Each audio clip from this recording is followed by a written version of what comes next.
मेरा नाम नेहा है। मेरी उम्र 25 साल है। मैंने अपनी जिंदगी में बहुत मुश्किलें बर्दाश्त की हैं और इन मुश्किलों की वजह मेरा काला रंग है। मैं जिस परिवार में पैदा हुई वहां पर रहने वाला हर व्यक्ति गोरे रंग का मालिक है। मेरा परिवार बहुत खूबसूरत है सिवाय मेरी जिंदगी में सबसे बड़ा खालीपन यही था कि मुझे खूबसूरती नहीं मिली। स्कूल में जब अपनी बहनों के साथ पढ़ने जाती थी तो सब मेरा मजाक उड़ाते थे। कोई कहता, अरे देखो काला बादल आ रहा है, तो कोई कहता काला साया आ रहा है। सबकी बातों ने मुझे इतना मायूस कर दिया था कि मैं पर्दा करने लगी थी। मेरी मम्मी हर वक्त मुझे कोसती रहती थी, तू हमारे परिवार पर काला दाग है, तेरी वजह से मुझे तेरे पापा की बातें सुननी पड़ती है। काश ऊपर वाला तुझे पैदा ही न करता तो मेरे साथ इतना बड़ा नुकसान न होता। उनकी ये बातें सुनकर मैं बहुत रोती थी। समय धीरे धीरे गुजरता गया। कब मैंने बचपन की सीढ़ी पार कर जवानी की दहलीज पर कदम रखा, पता ही नहीं चला। जवानी में जब लड़कियां पहुंचती हैं तो चारों तरफ से उनके लिए रिश्ते आने शुरू हो जाते हैं, मगर मेरे साथ ऐसा कुछ नहीं हुआ। मेरे लिए भूल भटक कर भी कोई रिश्ता नहीं आया और ये बात मुझे बहुत तकलीफ देती थी। मेरी 2 और बहनें थीं। उनके लिए तो बहुत सारे रिश्ते आ चुके थे क्योंकि कुदरत ने उन्हें बहुत हसीन बनाया था। उनके उलट कोई मेरी तरफ देखना भी गवारा नहीं करता था। आज खासतौर पर अम्मा ने मेरे लिए एक रिश्ते वाली को बुलाया था ताकि वो मुझे देखकर कोई लड़का मम्मी को दिखाए और वे मेरी जल्दी शादी करवा सकें। मैं बेवजह अपनी बहनों के रिश्तों में अड़चन बन रही थी। पूरा घर बहुत अच्छे से मम्मी ने साफ किया था। शाम के समय उन्होंने मुझसे सख्ती से कहा, तुम भी अच्छे से कपड़े पहनकर तैयार हो जाओ। वैसे तो तुम्हारे ऊपर कोई कपड़ा नहीं जचता, लेकिन मेरे लिए कुछ ढंग का पहन लेना। मैं चुप हो गई थी। मैं मम्मी के सामने कुछ नहीं बोलती थी। वजह मेरी कम आत्मविश्वास थी। मेरा दिल करता था कि मैं किसी ऐसी जगह चली जाऊं जहां कोई ऐसा इंसान न हो जो मेरी बेइज्जती करे, लेकिन मेरे पास ऐसा कोई ठिकाना नहीं था। शाम के साये ढलते ही मेरा दिल जोर से धड़कने लगा। मैं जानती थी वो रिश्ते वाली मासी मुझे बहुत जलील करेगी, मेरी शख्सियत का मजाक उड़ाएगी। यही बात मेरा खून सुखा रही थी। वक्त और तेजी से गुजरता चला गया। मेरी बहनों ने मेरे लिए लाल रंग का कपड़ा निकालकर बिस्तर पर सजा दिया। मुझे अपनी किस्मत पर रोना आ रहा था। काश अगर मैं गोरे रंग की होती तो ये लाल कपड़ा मेरी खूबसूरती पर खूब जचता, लेकिन शायद ये मेरे नसीब में ही नहीं था। मैंने चुपचाप वो कपड़ा उठाया और वॉशरूम जाकर बदल लिया। दिल खून के आंसू रो रहा था। मैं रब से दुआ कर रही थी कि आज वो औरत मुझे पसंद करके चली जाए, ताकि मेरी शादी किसी ऐसे इंसान से हो जो मुझे पसंद भी करे और मेरी कद्र भी करे। मैं जितना खुद को सजा सकती थी सजा चुकी थी। बाहर से मेहमानों की आवाज आ रही थी। इसका मतलब था कि रिश्ते वाली मासी आ गई है। थोड़ी देर बाद मेरी मम्मी कमरे के अंदर आई। मुझे देखकर गुस्से से बोली, ये क्या पहनकर बैठ गई हो? ये कपड़ा तुम्हारी बहनों पर अच्छा लगता है, तुम तो इसमें। वो बोलते बोलते चुप हो गई, लेकिन उनके चेहरे के हाव भाव ये बताने के लिए काफी थे कि जो शब्द वो मेरे लिए इस्तेमाल करना चाह रही थी वो बिल्कुल भी सही नहीं थे। मैं चुपचाप उनके सामने सिर झुकाकर खड़ी हो गई। मैं उन्हें ये भी नहीं कह पाई कि ये कपड़ा आपकी दोनों बेटियों ने ही मेरे लिए चुना है। उन्होंने कुछ पल मुझे घूर कर देखा और फिर सिर झटकते हुए बोली, खैर अभी चलो, वो इंतजार कर रही हैं, उन्हें कहीं और भी जाना है। ये कहकर उन्होंने मेरा हाथ पकड़कर बाहर ले आईं। मैं खुद को नई किस्म की बातों के लिए तैयार कर चुकी थी और जैसा मैंने सोचा था वैसा ही हुआ। रिश्ते वाली मासी मुझे देखते ही शुरू हो गई। अरे बहन, तुमने कहा था कि तुम्हारी लड़की सांवली है, लेकिन ये तो काली है। मैं इसका रिश्ता कैसे करवाऊं? आजकल लड़के वालों की बहुत डिमांड होती है। मेरे दिल में खून के आंसू बह रहे थे। मेरी आंखों में नमी आ गई थी। मेरा दिल करता था कि मैं खुद को खत्म कर लूं। उस वक्त जो परेशानी मैंने महसूस की उसे मैं और मेरा भगवान ही जानते थे। अचानक वो औरत मुझे देखते हुए चहक कर बोली, अरे बहन, एक रिश्ता है मेरे पास, लेकिन बस थोड़ा सा समझौता करना होगा। वैसे भी तुम्हारी बेटी इतनी खूबसूरत नहीं है कि उसके लिए कोई सही रिश्ता मिले। अब जो मिल रहा है उसमें गुजारा कर लेना। मेरी मम्मी ने फौरन रिश्ते वाली मासी का हाथ पकड़कर मिन्नत करते हुए कहा, मैं तुम्हारी हमेशा शुक्रगुजार रहूंगी अगर तुमने मेरी बेटी का रिश्ता करवा दिया। मुझे बताओ, वो रिश्ता कैसा है? मम्मी की बात सुनकर वो रिश्ते वाली थोड़ी झेम गई। फिर अपने पर्स से एक तस्वीर निकालकर मम्मी को दिखाते हुए बोली, अभी कुछ साल पहले ही इसकी बीवी का देहांत हुआ है। बस 2 ही जवान बच्चे हैं। ये बिल्कुल अकेला रहता है। बड़ी जायदाद का मालिक है। तुम्हारी लड़की बड़ी ऐशोआराम में रहेगी। मेरी मम्मी चेहरे पर हाथ रखते हुए बोली, कमला बहन, रिश्ता अच्छा तो है, लेकिन लड़का उम्र में बहुत बड़ा है। मेरी बेटी काली जरूर है, लेकिन उम्र में काफी छोटी है। मैं इस रिश्ते के लिए हाँ नहीं कर सकती। तुम कोई और रिश्ता दिखाओ। वो काफी संजीदगी से बोली, जबकि मैंने भी थोड़ा ऊंचा होकर उस तस्वीर की तरफ देखा। मेरा दिल धक से रह गया। मेरी आंखों से आंसू बहने लगे। मैं अपने आप पर बहुत मुश्किल से काबू पाकर वहां से उठकर अपने कमरे के अंदर आ गई। उस तस्वीर में कोई नौजवान या फिर अधेड़ उम्र का आदमी नहीं था, बल्कि तकरीबन 60 साल से भी ज्यादा उम्र का आदमी था। मैं कमरे में आकर खूब रोई। मेरी जिंदगी में सिर्फ और सिर्फ रोना ही लिखा गया था। काफी देर रोने के बाद मैंने गहरी सांस ली और आसमान की तरफ देखकर सच्चे दिल से दुआ की, हे भगवान, मेरे लिए आसानी पैदा कर दो, नहीं तो मैं इस दुनिया में अपनी जिंदगी नहीं गुजार पाऊंगी। मैं जल्द ही इस दुनिया से चली जाऊंगी। वक्त धीरे धीरे गुजरता चला गया। वो रिश्ते वाली मासी कुछ इस तरह के ही रिश्ते ला रही थी, कोई बेहद गरीब या फिर उम्रदराज। उनका कहना था कि अच्छे लड़कों को खूबसूरत लड़कियां चाहिए होती है, जिनका रंग गोरा हो, तुम्हारी लड़की की तरह काला न हो। मम्मी आए दिन मेरी वजह से अपना सिर थाम कर बैठी रहती थी। आज मैं इन तमाम बातों को देखकर बुरी तरह से परेशान हो गई थी। मैं कब तक इन तमाम चीजों पर समझौता करती? मैंने एक गहरी सांस ली और खामोशी से मम्मी के कदमों में बैठ गई। मेरी बहनें किचन में काम कर रही थीं। मुझे मम्मी के कदमों में बैठा देखकर सब मेरी तरफ ध्यान देने लगी। मैंने उनका हाथ पकड़ते हुए कहा, बस, बहुत हो चुका है। मैंने बहुत समझौता कर लिया है। मैं अब और अपनी बेइज्जती बर्दाश्त नहीं करूंगी। आप इन दोनों की शादी कर दें। अगर उनके ससुराल वाले जोर दे रहे हैं, तो बेवजह मेरी वजह से उनकी जिंदगी को तबाह न करें। मुझे नहीं पता कि मेरी शादी कब होगी, इसलिए बेहतर होगा कि आप इन दोनों की शादी कर दें। मुझे फिलहाल बख्श दें। मैं गुस्से से बोली, जबकि मेरी मम्मी मुझे देखते हुए बोली, समाज क्या बोलेगा? बड़ी बेटी बैठी हुई है और मैंने 2 छोटी बेटियों की शादी कर दी है। तुम्हें नहीं मालूम, बहुत बातें बनती है। तुम्हें जवाब नहीं देना पड़ेगा, लेकिन मुझे समाज को जवाब देना पड़ेगा। मेरी मम्मी तनक कर बोली थी, जबकि मैं साफ गोई से बोलकर उठ गई थी। अगर आपने अब दोबारा मुझ पर शादी का दबाव डाला, तो एक बात हमेशा याद रख लेना, मैं भी आपकी ही बेटी हूँ। अपने आप को खत्म कर लूंगी और आप लोग देखते रह जाएंगे। मैं अपनी पसंद से शादी करूंगी। जो व्यक्ति मेरी सूरत नहीं, मेरी सीरत को पसंद करेगा, मैं उसी की दुल्हन बनूंगी। इसके अलावा मैं किसी को पसंद नहीं करूंगी। और अभी मेरा शादी करने का कोई इरादा नहीं है। अगर आपने मेरे लिए प्रिंस भी ढूंढ लिया, तब भी मैं किसी से शादी नहीं करूंगी। मैं ये बोलकर रुकी नहीं, बल्कि गुस्से में अपने कमरे में जाकर दरवाजा बंद कर लिया। आज शायद सालों का लावा फट पड़ा था। अब मम्मी के चीखने चिल्लाने की आवाज आ रही थी। वो मेरा नाम लेकर मुझे कोसती जा रही थी। तुम्हारी वजह से मेरी जिंदगी तबाह हो गई है। अब हम तुम्हारी वजह से परेशान हो रहे हैं, तो इसमें भी हमारी ही गलती है। तुमने तो हमारी जिंदगी को मुश्किल में डाल दिया है। ना जाने कैसे कैसे ताने वो मुझे देती जा रही थी। मैं कमरे में बंद होकर उनकी बातें सुन रही थी। वो रात मेरे लिए बहुत मुश्किल भरी थी। मैंने बहुत मुश्किल से उस रात को काटा था। मैंने सोच लिया था कि सुबह मैं यहाँ से कहीं दूर चली जाऊंगी, जहाँ पर कोई ऐसा मौजूद नहीं होगा जो मेरे काले रंग पर सवाल उठाए।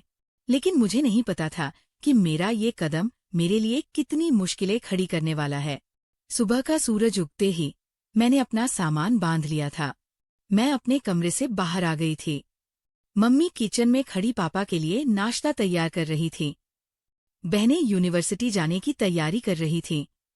जब अचानक मैंने ऊंची आवाज में कहा, मैं जा रही हूँ। कल रात जो तमाशा हमारे घर में हुआ, मैं अब और इन सब चीजों को बर्दाश्त नहीं कर सकती। मैं भी इंसान हूँ, लेकिन इस बात को कोई कबूल नहीं करता। सब मेरे काले रंग को मुद्दा बनाकर बैठे हुए हैं, इसलिए मैं आप सबसे इतनी दूर चली जाऊंगी, जहां से अब मेरी कभी वापसी ही नहीं होगी। और कहते हैं ना, कभी कभी शब्द सच साबित हो जाते हैं। शायद मेरे साथ भी ऐसा ही होना था। मेरी मम्मी मुझे पुकारती या पापा कुछ कहते, उससे पहले ही हमारे घर की डोर बेल बजी। मैंने परेशान होकर दरवाजे की तरफ देखा। मम्मी मुझे गुस्से से घूरते हुए बोली, फिलहाल अंदर जाओ, हम बैठकर तमाम मामले हल कर लेंगे। बेवजह मुझे परेशान करने की जरूरत नहीं है। जबकि मैं सिरनामे हिलाते हुए दरवाजे की तरफ बढ़ी। इससे पहले ही मेरा भाई मुझे आंखें दिखाकर कमरे के अंदर बंद कर चुका था। वक्त धीरे धीरे गुजरता जा रहा था। बाहर से कुछ गैर लोगों के बात करने की आवाज आ रही थी, इसलिए मैं अपनी जगह पर खामोशी से बैठी हुई थी, वरना अब तक मैं घर में शोर मचा देती।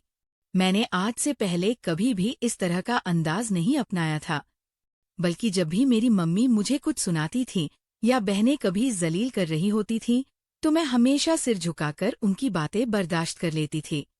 लेकिन अब मेरी बस हो गई थी। एक औरत को बाहर से बुलाना, उसको कहना कि मेरे लिए रिश्ते लाओ, और फिर उसका मुझे जलील करना, ये सब मुझे बिल्कुल गवारा नहीं हो रहा था। वक्त और तेजी से गुजरता चला गया। तकरीबन 2 घंटे बाद कमरे का दरवाजा खुला। मम्मी पापा कमरे में दाखिल हुए। इन दोनों को देखते ही मैं मुंह फेर चुकी थी। आज से पहले मैंने कभी भी अपने माँ बाप से नाराजगी जाहिर नहीं की थी, और ना ही कभी नाजनखे उठवाए थे, वरना पहली औलाद तो सब माँ बाप की लाडली होती है। लेकिन मुझे आज तक वो मोहब्बत, वो प्यार कभी मिला ही ना था। मेरे पापा मुझे देखते हुए बोले, बेटा मेरी बात सुनो। लेकिन मुझे उनकी कोई बात नहीं सुननी थी, इसलिए मैं खामोशी से उठकर बालकनी में जाने लगी। तभी अचानक मेरी मम्मी मेरे सामने आ गईं। उनके चेहरे पर एक मुस्कान थी। चेहरे की चमक ये बताने के लिए काफी थी कि खबर काफी अच्छी है। वो मुझे देखते हुए बोली, एक बार हमारी बात सुन लो, फिर जो तुम्हारा फैसला होगा हमें मंजूर है। इस तरह का बर्ताव क्यों कर रही हो? हम तुम्हारे मम्मी पापा हैं। अगर मैंने तुम पर गुस्सा किया भी है तो तुम्हारी अच्छाई के लिए ही ऐसी बातें बोली है। जबकि मैंने हैरानी से अपनी माँ को देखा।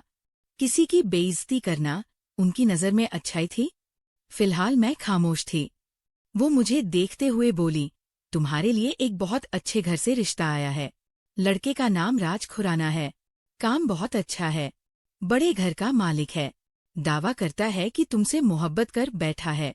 वादा कर रहा है कि तुम्हारे साथ वफा निभाएगा और अच्छी जिंदगी गुजारेगा। तुम्हें कभी भी कोई शिकायत का मौका नहीं देगा। मैं हैरानी से अपनी मम्मी को देख रही थी कि वो क्या बोल रही थी। अचानक उन्होंने पापा से मोबाइल लिया और मेरी तरफ उसकी तस्वीर करते हुए बोली, ये लड़का है और तुमसे बहुत मोहब्बत करता है। इसका बस नहीं चल रहा था कि अभी के अभी तुम्हें विदा करके अपने साथ ले जाए। लेकिन हमने उसे कहा है कि दुनियादारी भी देखनी होती है। हमारी तरफ से हाँ, लेकिन बस हम अपनी बच्ची से पूछ लेना चाहते हैं। मैं बेजान निगाहों से पापा के मोबाइल में तस्वीर देख रही थी। वो देखने में बहुत हसीन था। उस तस्वीर के पीछे एक बहुत बड़ा बंगला भी नजर आ रहा था। मैं देखते ही समझ गई थी कि ये इंसान काफी मालदार है। मैंने मम्मी को बेजान निगाहों से देखते हुए कहा, क्या वाकई सच बोल रही हैं? मेरी जुबान लड़खड़ाहट का शिकार थी, जबकि मेरी मम्मी फौरन ही जोर शोर से सिर इस बात में हिलाते हुए बोली, हाँ मेरी बेटी, हमें तो खुद यकीन नहीं आ रहा कि तुम्हें इतना अच्छा रिश्ता मिल गया। मैं फौरन हाँ बोल चुकी हूँ। बस अब तुम भी अपना दिमाग बना लो कि इस हफ्ते या अगले हफ्ते तुम्हारी विदाई है। मम्मी मुझे बोलकर गले से लगा चुकी थी और पापा भी मेरे सिर पर हाथ रखकर कमरे से बाहर चले गए थे, जबकि मैं बेकीनी से दरवाजे की तरफ देख रही थी। मुझे बिल्कुल यकीन नहीं आ रहा था कि मेरा तख्ता इस तरह से पलट सकता है। क्या मेरे लिए इतना अच्छा रिश्ता आ सकता है? मैंने कभी ख्वाब और ख्याल में सोचा भी नहीं था। ऊपर से उस इंसान का ये दावा करना कि वो मुझसे मोहब्बत करता है। मैं हैरत के समंदर में डूब गई थी। थोड़ी देर बाद मेरी बहनें कमरे के अंदर आ गई और मुझे गले से लगाकर मुबारकबाद देने लगी। जबकि अचानक से इन सब का रवैया बदल जाना भी मेरे लिए हैरत का सबब था। मेरी छोटी बहन मुझे गले से लगाते हुए बोली, "देखे दीदी, आप यहाँ से जा तो रही हैं, लेकिन हमें बिल्कुल नहीं भूलना। हम आपकी बहनें हैं, हमेशा हमें याद रखना।" उसकी बात का मतलब मैं बखूबी समझती थी। मैं खामोश हो गई थी। फिलहाल मैंने किसी से कोई बात नहीं की थी, क्योंकि थोड़ी देर पहले जो कुछ मेरे साथ हुआ था वो मैं किसी कीमत पर भी नहीं भूल सकती थी। बचपन से लेकर जवानी तक मैंने जो बेइज्जती बर्दाश्त की थी, ये मैं और मेरा भगवान ही जानता था। दिन अपनी रफ्तार के मुताबिक गुजरता चला गया था। रात के वक्त जब मैं अपने बिस्तर पर लेटी तो अचानक मेरे मोबाइल पर रिंग हुई। मैंने हैरान होकर अपने मोबाइल की तरफ देखा। आज से पहले कभी भी इस पहर मुझे कोई फोन कॉल नहीं आया था। एकदम मेरे दिमाग में मासी का ख्याल आया। अक्सर वही मम्मी को रात में फोन करके बातचीत किया करती थी। लेकिन जब मेरी नज़र मोबाइल की स्क्रीन पर पड़ी तो मैं फौरन ही समझ गई थी कि ये किसी और का नंबर है। मैंने धड़कते दिल के साथ फोन यस करके कान से लगाया था। मैं हेलो कहती, इससे पहले ही एक मर्दाना गंभीर आवाज गूंजी, "कैसी है आप, नेहा?" उस आवाज में एक अजीब सा सहर था। एक पल के लिए मेरा दिल धड़कना भूल गया था। मैं उस आवाज के सहर में खोती चली गई थी, जब अचानक उन्होंने मेरा नाम पुकारा और सवालिया अंदाज में पूछा, "एक बार बताए तो सही, कैसी हैं आप?" उनका अंदाज धीरे धीरे बदल रहा था। मैंने एक गहरी सांस ली। मैं जान चुकी थी कि ये आदमी कौन है, लेकिन फिर भी सवाल करना बनता था। मैं हिम्मत करके बोली, "जी, मैं नेहा हूँ।" "लेकिन आप कौन हैं?" मैं कुछ और कहती, इससे पहले ही उनकी एक जोरदार छींक स्पीकर में गूंजने लगी, जिसे सुनकर मेरे चेहरे पर भी मुस्कुराहट आ गई। वो एकदम बोले, "अच्छा, वाकई आपको नहीं मालूम कि मैं कौन हूँ?" मुझे अजीब सी शर्म ने घेरा था। दिल चाहता था कि फोन ऐसे ही चलता रहे और मैं उनकी आवाज सुनती रहूं। जिंदगी में ये एहसास मैंने पहली बार महसूस किया था, इसलिए मुझे अजीब सी गुदगुदी महसूस हो रही थी। मैं फौरन ही अपना सिर झटककर बोली, "मुझे मालूम है, लेकिन बस मैं आपके मुंह से सुनना चाहती हूँ। आपने फोन क्यों किया है?" मैं बात बनाने की कोशिश कर रही थी, क्योंकि मुझे बिल्कुल समझ नहीं आ रहा था कि मैं उनसे क्या बोलूं। वो हंसते हुए बोले, "बस दिल किया कि अपनी महबूबा की आवाज सुन लूं। आपने बुरा तो नहीं माना ना?" वो मुझे अपनी बातों में उलझा रहे थे और मैं धीरे धीरे उनमें उलझकर उनके साथ काफी देर तक बातें करती रही। वो मेरे बारे में छोटे छोटे सवाल कर रहे थे, जिनका जवाब मैं बहुत खुश अंदाजी से दे रही थी। मुझे दिल से ये रिश्ता अपने लिए बहुत अच्छा लगा था। वक्त धीरे धीरे गुजरता चला गया था और शादी का दिन भी सरपरा पहुंचा था। मेरी बहुत ख्वाहिश थी कि मैं एक बार उनसे मुलाकात कर लूं। मैंने कई बार बातों ही बातों में उनसे मिलने की ख्वाहिश भी जाहिर की थी, लेकिन उन्होंने मेरी बात को ज्यादा सर पर सवार नहीं किया था, बल्कि नजरअंदाज करते हुए कोई दूसरी बात शुरू कर दिया करते थे। मैं भी चुप थी। मैं यही समझी थी कि वो काफी संस्कारी हैं, इसलिए इस तरह का बर्ताव कर रहे हैं, इसलिए मैंने भी खामोशी ओढ़ ली थी। आज बारात का दिन था। घर में एक अलग गहमागमी का माहौल बना हुआ था। हम मैरिज हॉल बुक करना चाहते थे, लेकिन राज ने मना कर दिया था। उनका कहना था कि जरूरत नहीं है, मैं अपनी दुल्हन को किसी छोटे से घर से भी ले जाऊंगा। पार्टी की रस्म बड़े पैमाने पर कर लेंगे। मैं नहीं चाहता कि मेरी दुल्हन के माँ बाप का बेवजह का खर्चा हो। आपको जो भी मेहमान बुलाने हैं, आप लोग पार्टी पर बुला सकते हैं। मम्मी पापा तो हैरान थे और मम्मी तो प्रार्थना करने लगी थी कि मेरी और 2 बेटियों को भी इस तरह का रिश्ता मिल जाए। शायद ये मेरे सब्र का फल था, जो मैंने सारी जिंदगी कड़वापन सहकर गुजारी थी। उन तमाम चीजों का फल मुझे मिल गया था। थोड़ी देर बाद ही बारात के आने का शोर मच गया और राज दूल्हे के कपड़ों में तैयार होकर हमारे घर आ गए। उनके साथ काफी सारे गार्ड्स थे। मेरे घर वाले उनके मम्मी पापा को तलाश कर रहे थे, लेकिन राज का कहना था कि उनके साथ कोई नहीं आया है, क्योंकि उनका परिवार चाहता था कि उनकी शादी किसी बड़े घराने में हो। लेकिन वो सिर्फ और सिर्फ नेहा से शादी करना चाहते थे। यही वजह थी कि कोई उनका साथ देने को तैयार नहीं हुआ और इसलिए वो अकेले ही आ गए। मम्मी पापा खामोश हो गए थे। उन्हें ये बात बहुत अजीब लगी थी, क्योंकि कुछ रिश्तेदार हमारे साथ भी मौजूद थे। मगर ज्यादा बात का बतंगड़ नहीं बनाया गया। फौरन ही शादी की रस्में अदा की गई और मुझे हमेशा हमेशा के लिए राज खुराना का बना दिया गया। मैं उनके साथ विदा होकर उनके घर की तरफ जाने लगी थी। गाड़ी में पूरी खामोशी छाई हुई थी। हम मर्सिडीज में बैठे हुए थे। हमारे आगे पीछे 2 गार्ड्स की गाड़ियां चल रही थीं। राज खुराना काफी अमीर इंसान थे। उनके गार्ड्स हर वक्त उनके साथ रहते थे, क्योंकि कई बार उन पर हमला भी हो चुका था। मेरा दिल अजीब सी परेशानी का शिकार हो रहा था। बेशक मैं उनसे बात कर चुकी थी, उन्हें अच्छी तरह से समझ चुकी थी, लेकिन ना जाने क्यों मुझे घबराहट महसूस हो रही थी। ना जाने ये आदमी मेरे साथ कैसा सुलूक करेगा। मैं यही बातें सोचती जा रही थी। एक लंबा सफर तय करने के बाद हम राज खुराना के बंगले पर पहुंच गए थे। मैंने गहरी सांस लेकर अपने आप को काबू में करने की कोशिश की थी। मैं बिल्कुल भी किसी पर ये बात जाहिर नहीं करना चाहती थी कि मैं घबराहट में हूँ, बल्कि मैं खुशमिजाजी से उनके सामने आना चाहती थी, ताकि उन्हें ऐसा लगे कि मैं खुश हूँ। लेकिन मैं हद से ज्यादा नर्वस थी। राज ने ही हाथ बढ़ाकर मुझे गाड़ी से उतारा। मैं समझी थी कि मैं खामोशी से उनके कमरे में चली जाऊंगी, लेकिन सामने का मंजर देखकर मेरी आंखें हैरानी के मारे फटी की फटी रह गईं। मेरे स्वागत के लिए ढोलन गाड़े वाले आए हुए थे। आसमान पर आतिशबाजी की जा रही थी। एक शोर शराबा मचा हुआ था। काफी सारी खूबसूरत लड़कियां मेरे लिए फूलों की प्लेटें थामकर खड़ी हुई थी। राज ने मेरा हाथ पकड़कर मुझे अपने साथ लगाया और साथ साथ चलते हुए अपने बंगले के गेट की तरफ बढ़े। हम पर फूलों की बारिश की जा रही थी। पीछे ढोलन गाड़े बजाए जा रहे थे और आसमान पर आतिशबाजी हो रही थी। सब मुझे वेलकम बोलकर घर में आने की दावत दे रहे थे। ये सब देखकर मेरी आंखों में आंसू आ गए। मैंने कभी सोचा भी नहीं था कि मेरी शादी इतने अच्छे घराने में होगी और मेरा पति मुझसे इतना प्यार करेगा।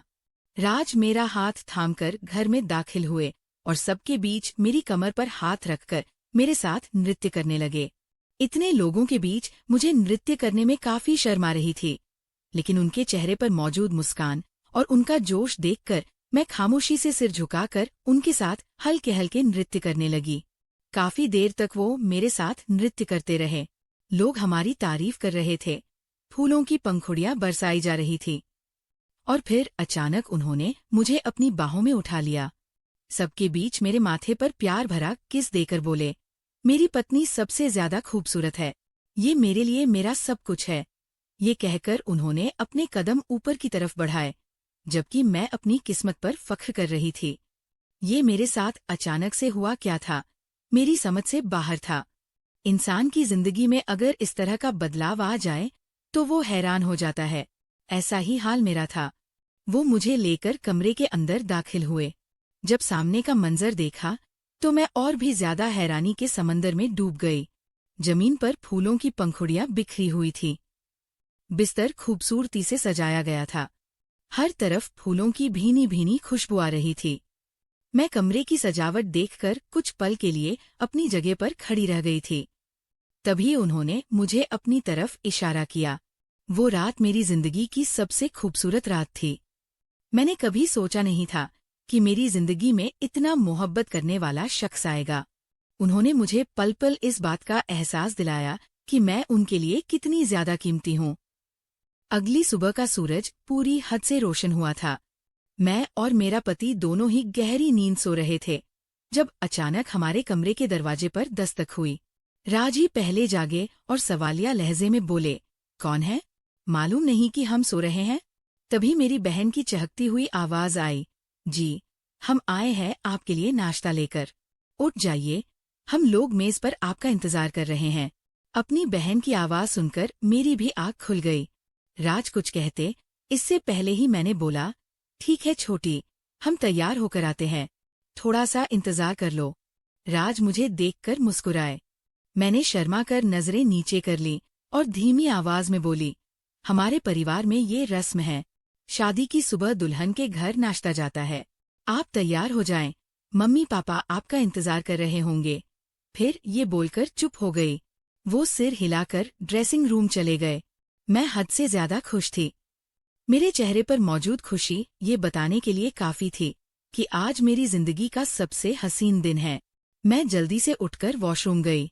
कपड़े आदि बदलकर जब मैं बाहर आई तो राज अपने बाल बना रहे थे। मेरे लिए राज ने बहुत ही खूबसूरत लिबास चुना था जो मुझ पर काफी अच्छा लग रहा था। एक पल के लिए मुझे शर्म आई क्योंकि मैं राज के सामने काफी बदसूरत लग रही थी।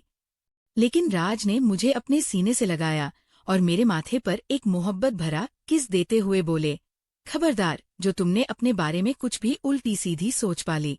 तुम मेरे लिए बहुत खूबसूरत हो और मेरा सब कुछ हो। ये बोलकर उन्होंने मेरा गाल थपथपाया और मुझे जल्दी से नीचे आने के लिए कहा। फिर सोफे पर बैठकर अपने शूज पहनने लगे। मैंने जल्दी से हल्का फुल्का मेकअप किया और सिर पर दुपट्टा जमाकर उनकी तरफ ध्यान देने लगी। वो मेरे चेहरे पर एक मुस्कुराहट डालकर मुझे अपने साथ ही नीचे लेकर आए। कान में सरगोशी करते हुए बोले, मेरी सोना, आप इतनी खूबसूरत लग रही हैं कि दिल नहीं चाहता कि आपको छोड़कर बाहर जाऊं। लेकिन बस ये समाज भी ना। उनकी तड़प देखकर मेरे चेहरे पर शर्मिंदगी की मुस्कुराहट आ गई और मैं सिर झुकाकर राज के साथ नीचे आई। मम्मी पापा सोफे पर बैठे हमारा ही इंतजार कर रहे थे। मुझे देखकर मेरी दोनों बहनें और मम्मी सब चहक उठे। सबने मुझे सीने से लगाकर खूब मुबारकबाद दी। मेरे चेहरे पर मौजूद खूबसूरत मुस्कुराहट और राज के रंग देखकर ही मेरे मम्मी पापा समझ गए थे कि मैं राज के साथ बहुत खुश हूँ। हम सबने मेज पर बैठकर एक साथ नाश्ता किया और मम्मी पापा चले गए। मैंने राज को देखा जिनके चेहरे पर एक अजीब सी बेचैनी थी। वो बार बार स्टोर रूम की तरफ देख रहे थे। कल भी ऐसा ही हुआ था। कल भी मैं ये चीज बार बार नोट कर रही थी कि वो नृत्य करते हुए भी स्टोर रूम की तरफ देख रहे थे, लेकिन मैंने इस बात पर ज्यादा ध्यान नहीं दिया था। अब उनकी बेचैनी देखकर ना जाने क्यों मेरे दिल में झांसा जागी कि मैं राज से ये सवाल पूछूं। लेकिन ना जाने क्यों उनके चेहरे पर टेंशन देखकर मैं खामोश हो गई। वक्त धीरे धीरे गुजरता चला गया था। अगले दिन उन्होंने मेरे लिए एक बहुत बड़े पार्लर से मेकअप आर्टिस्ट को घर बुलाया था। वो लोग मेरा मेकअप बहुत ही माहिरा तरीके से कर रहे थे। मेरे लिए जो जोड़ा चुना गया था उसे देखकर कुछ पल के लिए तो मैं हैरान रह गई थी। एक पल के लिए मेरा दिल किया कि मैं राज को मना कर दूं। मैं इतना महंगा जोड़ा और जेवर नहीं पहन सकती। आप बेवजह अपने पैसे खराब ना करें। लेकिन फिर मैं कुछ सोचकर खामोश हो गई। ठीक है, राज के पास बहुत पैसा है। अगर वो मेरे ऊपर थोड़ा खर्च कर देंगे तो इसमें कोई बड़ी बात नहीं होगी। और वैसे भी हमारा बहुत खास दिन है, इतनी तैयारी तो बनती ही है। राज ने भी अपने लिए बहुत ही बेहतरीन कपड़ा तैयार किया था। हम दोनों तैयार होने के बाद बहुत खूबसूरत लग रहे थे, जबकि मैं अपने आप को शीशे में देखकर कुछ पल के लिए खड़ी रह गई थी। इतनी माहिर से इस मेकअप आर्टिस्ट ने मुझे तैयार किया था कि कुछ सेकंड के लिए मैं हैरान थी कि ये मैं हूँ या फिर कोई और। अचानक ही राज ने मेरे कंधे पर हाथ रखा, मेरे माथे पर प्यार करते हुए बोले थे, बेशक तुम इस पहर बहुत खूबसूरत लग रही हो, लेकिन मेरी जान, जो सादगी तुम्हारे इस मासूम चेहरे पर आती है वो सादगी इस मेकअप की तह में नहीं है। मैंने हैरान होकर राज की तरफ देखा था। लड़के तो इन सब चीजों को बहुत पसंद करते हैं, लेकिन मेरे राज की सोच सबसे अलग थी। मैं धीमी मुस्कुराहट के साथ बोल पड़ी थी, राज, आप बहुत अच्छे हैं। मेरे लिए आप एक इनाम हैं। आपके साया ऊपर वाला हमेशा मेरे सर पर सलामत रखे। वो मुझे लेकर गार्डन की तरफ बढ़ चुके थे। उन्होंने पार्टी अपने गार्डन एरिया में ही रखी थी। उनके पास बहुत बड़ा गार्डन था, इसीलिए उन्हें बड़े मैरिज हॉल की जरूरत ही नहीं पड़ी थी। हम जैसे ही लाउंज में आए तो तालियां हर तरफ गूंजना शुरू हो गई थी। सबके बीच हमारी बहुत वाहवाह हुई थी। सब मुझे देखकर यही बोल रहे थे कि लड़की बहुत ज्यादा खूबसूरत है। दोनों ही टक्कर के हैं।